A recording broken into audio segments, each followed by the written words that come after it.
a smell. Proust wrote about a taste, a Madeleine dipped in tea. This song takes me straight back to that summer in Busselton. So evocative.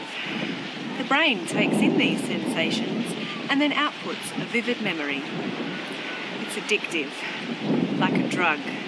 You get a craving, withdrawals when you try and stop. It's expensive, very expensive. Nostalgia Unlimited has kindly allowed me to pay off a part of my debt by making this endorsement of their product. I'm a doctor, a respected member of society. If you're watching this, you are probably interested in trying their technology, using their services. Let me tell you, they're good. Damn good. I'm 70. I don't look it, do I? But this is how I appear in my memories of 1969, when I was 20. A brief incident in time, promenading along the Busselton Jetty after dark one hot summer's night. The most important memory of my life, the one to which I keep returning. It's not just the lure of appearing young again, that is strong enough. Older people pay a lot of money to have the oh-so-delicious feeling of being younger, but more, much more. They will pay fortunes to relive the best times of their lives over and over again. Stop a minute. Where's my academic training? Let me put this all into context for you. You've all heard of Nostalgia Unlimited. Their grand idea was to adopt the supercomputer technology being used in Hollywood and then tailor it to the specific needs of the individual.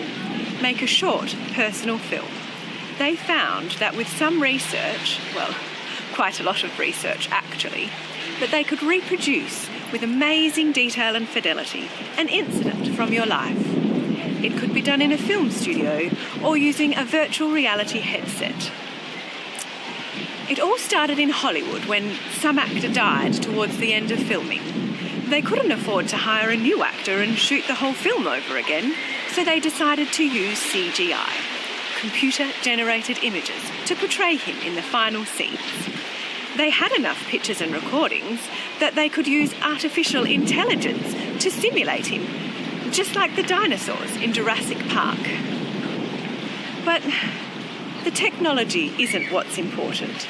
What's important is when I step on set and look in a mirror, I see a 20-year-old girl, just like you're seeing me now. All the details are authentic, exactly as they were that night. They researched the place, the clothes, the hairstyle, the weather. The Busselton Jetty doesn't look like this anymore. A significant chunk was washed away by a cyclone in 1978. But this is how it looked when we met. And if they don't have enough pictures and recordings, they let you do free trial runs to correct the finer details. Oh, it looks just like him. Except the way his mouth curled up when he grinned. Could you fix that, please? When you sign up with Nostalgia Unlimited, they're particularly interested in what they call the event. Most people's best memories are of some situation that was terminated by a happening. Well, it could have been family nights playing board games, and then they bought a computer. Their most requested memories are of happily married life before a partner took ill and died. It's not for nothing a widow walks around an empty house talking to an invisible soulmate. But now this company makes those imaginings real. People will give anything to talk to their loved ones again for just another 10 minutes. In 1966, a group of doctors decided to set up a series of medical surveys. They had plenty of data on sick people. What they needed was information on a healthy population. They chose Busselton. They've been surveying it every 3 years ever since, collecting an array of medical factors from 95% of the population. The statistical analysis led to hundreds of papers. Inspiring. I'm a medical statistician. I'd just completed my first degree when I drove down to help with the second survey in 1969. There were tents set up in the park at the end of Queen Street. It looked like the circus was in town. For a week, people showed up to be measured, blow down tubes, have an ECG, give urine and blood samples and so on. At the end, they saw a doctor who thanked them for their time, promised them a full report in a few weeks.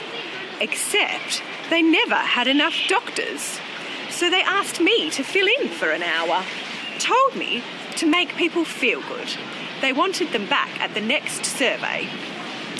Oh, if anyone tried to talk to me about intimate details of their sex life, well, I just ran off and found a real doctor. And then he walked in. Steve was home on pre-embarkation leave from the army. 19, national service. Strong, fit and healthy. He came up to my table and gave me a big grin. Thank you for coming. I hope you found the test very interesting. He asked me out! Oh, I said I was very busy sorting the data. And he said I had to eat. How about fish and chips on the jetty later? He turned up with a bottle of Port Fury Pearl. Remember Australian wine before Margaret River? A cheap carbonated white. A poor man's champagne. Well, this guy really knew how to show a girl a good time. Told me he was off to Vietnam in the morning. I guess he wanted to get me inebriated and settle down on the sand under the jetty in the dark. Well, that wasn't going to happen. But then I realised he was so nervous, whether it was being with me or where we were going. We just talked and talked and talked. We watched the fish. The water was so clear. He told me his life story and I told him mine. There was a family picnicking, a transistor playing. We both found we knew all the words to the same songs. We strolled out to the tip of the jetty and then halfway back. We chucked bits of chips at the seagulls. He put his arm around my shoulders and then loosely around my neck, with his hand hanging down, so close to my breast. I would have let him touch me that night under those bright lights, but he didn't. We laughed a lot, and we stayed there until the fishermen turned up at dawn. And then, the event. He went off to war, and he never came back. Or he wasn't killed or wounded or disfigured or even driven insane. He just didn't come home. War changes people, I know. I've seen the data.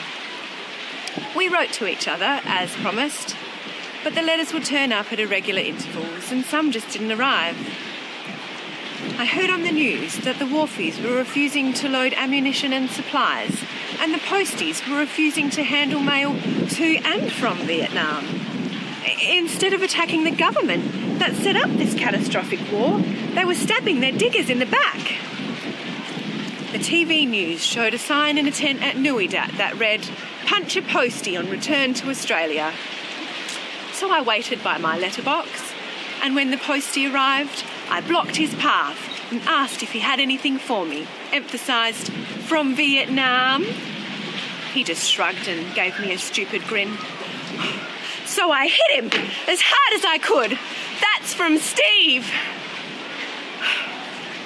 He staggered off, and the next day I had a new mailman who wouldn't come near me. Steve chose to be discharged in Sydney, sent me a final letter, extremely bitter. He'd been given Nazi salutes, and he'd been spat on, called a baby killer. A friend of his had had a bucket of red paint thrown over him. All of a sudden, wearing a uniform was a shameful thing. The military were a bunch of pariahs, and Australia had turned its back on their army. He quoted Yeats at me. "Those that I fight, I do not hate, and those that I guard, I do not love." They'd conscripted him and then crucified him, and he'd taken it personally. I wrote and told him of the logical fallacy of ascribing to everyone the beliefs of a few, what we statisticians call sampling error. He turned his back on Australia and moved to France. And he never came home. Not even for me. So, when I heard of Nostalgia Unlimited, I had to try it, to relive those few hours. The smell of the sea and the sound of the gulls, the feel of his breath on my neck.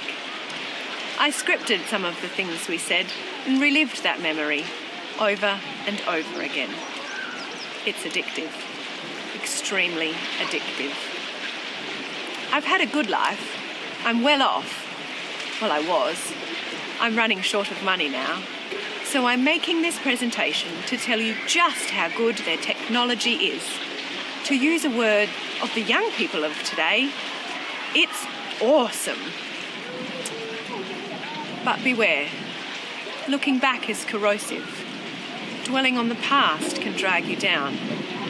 It's much better to look forward, to make new memories. Happiness is in the present, planning the future, not watching the past. But an hour ago, Nostalgia Unlimited gave me some news. They've introduced their technology to an office in Paris, and a man there has requested a special memory that same night on Busselton Jetty, 1969.